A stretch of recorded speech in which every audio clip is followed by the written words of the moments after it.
Hello friends, welcome back to my channel smile openly with doctor Poonam. बहुत सारे ऐसे लोग होते हैं जिनका ये क्वेश्चन होता है या मेरे से ये सवाल पूछा जाता है कि क्या हम घर पे रह के बिना डॉक्टर के पास जाए, बिना रूट कैनाल ट्रीटमेंट कराए, क्या दांतों के नसों का इलाज संभव है? क्या घर पे रह के दांतों के नसों का इलाज कर सकते हैं? तो मेरा आज का वीडियो इसी टॉपिक पे है। तो मैं हूँ डॉक्टर पूनम और आप देख रहे हो मेरा चैनल स्माइल ओपनली।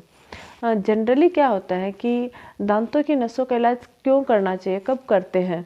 अगर आपकी जो कैविटी है वो डीप हो जाती है, यानी कि जो पल्प होती है वहाँ तक पहुँच जाती है, तब हम लोग सजेस्ट करते हैं कि आपको इसमें रूट कैनाल ट्रीटमेंट करना है। और सेकंड, अगर आपका दांतों की इनेमल घिस गया है और बहुत ज़्यादा ठंडा गर्म लगता है कि भाई मतलब कोई भी ये डिसेंसिटाइजिंग पेस्ट है उससे भी आपको राहत नहीं मिल रही है, तो ऐसी कंडीशन में दांतों के नसों का इलाज के लिए आरसीटी बोली जाती है कि अगर नसें है वो क्लीन करके उसमें आर्टिफिशियल नसें डाल दी जाएगी तो आपको मतलब ये जो है ठंडा गर्म लगना बंद हो जाता है। तो ऐसी कंडीशन में हम रूट कैनाल ट्रीटमेंट को एडवाइस करते हैं। और इसके अलावा अगर किसी को अपसेस की प्रॉब्लम होती है या पस फॉर्मेशन हो रही है, बार बार अपसेस बन गया है या दांत ब्रेक हो गया है, तो ऐसी कंडीशन में रूट कैनाल ट्रीटमेंट एडवाइस किया जाता है। तो ये जो रूट कैनाल ट्रीटमेंट होती है वो बेसिकली इसी को हम दांतों की नसों का इलाज बोला जाता है जनरल लैंग्वेज में। बहुत सारे लोग ये नहीं जानते कि रूट कैनाल ट्रीटमेंट क्या होता है, तो उनको डॉक्टर ये समझाता है कि आपके दांतों की नसों का इलाज किया जा रहा है। तो ये सोचते हैं कि ये दांतों की नसों का इलाज क्या हम घर पे रह के कर नहीं सकते? जैसे अगर आपके कुछ ठंडा गर्म लग रहा है तो इसकी कुछ होम रेमेडीज़ होती है, कैविटी होगी तो उसके लिए भी कुछ होम रेमेडीज़ होती है, तो क्या दांतों की नसों के लिए कोई होम रेमेडीज़ नहीं है? ये क्वेश्चन बहुत बार मेरे से किया जाता है।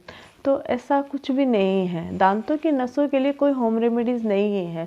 अगर आपको ठंडा गर्म लग रहा है तो डिसेंसिटाइजिंग पेस्ट का इस्तेमाल किया जा सकता है, लेकिन अगर आपकी नसों में ही इन्फेक्शन हो गया है, यानी कि जो आपकी जो नसें होती है, जो पल्प होती है वो डैमेज हो गई है, वहाँ इन्फेक्शन पहुँच गए हैं, तो ऐसी कंडीशन में कोई भी होम रेमेडीज़ आपको इफ़ेक्ट नहीं करेगी। आपको उसका इलाज करवाना पड़ेगा, उसका ट्रीटमेंट करना पड़ेगा, जिसको हम रूट कैनाल ट्रीटमेंट कहते हैं। इस प्रोसीजर में क्या होता है कि जो कैनाल्स होती हैं दांतों की, उसको क्लीन किया जाता है फाइल्स की मदद से। उससे सारी जो पल्पल टिश्यू होते हैं वो उसको रिमूव कर दिया जाता है और उसको शेप दी जाती है कैनाल्स को, और उसके बाद उसके अंदर जीपी पॉइंट्स डाल दी जाती है, जिनको नॉर्मली आप नॉर्मल लैंग्वेज में आर्टिफिशियल नसें भी बोल सकते हो। तो इससे क्या होता है कि जो कनेक्शंस होता है, जो ब्लड सप्लाई करता है, जो दर्द क्रिएट करता है, वो कनेक्शन हट जाता है दांतों का, दांत को डेड कर दिया जाता है, जिससे जो दर्द ठंडा गर्म लगता है या कुछ भी दर्द हो रहा होता है वो ठीक हो जाता है। तो यही बेसिकली रूट कैनाल ट्रीटमेंट होता है। तो इसको हम लोग बिना मतलब ट्रीटमेंट के कि भाई हम लोग अगर नॉर्मली घर पे रह के कैसे कर सकते हैं, कैसे उसकी जो नसें होती है, पल्प होती है, उसको रिमूव कैसे कर सकते हैं, वो तो हमें फाइल्स होती है, पतली पतली फाइल्स आती हैं, जैसे कि आप फोटो में देख सकते हो। इस टाइप की जो फाइल्स आती है उनकी मदद से रिमूव किया जाता है। तो आप घर पे रह के तो वो कर ही नहीं सकते, वो पॉसिबल ही नहीं है।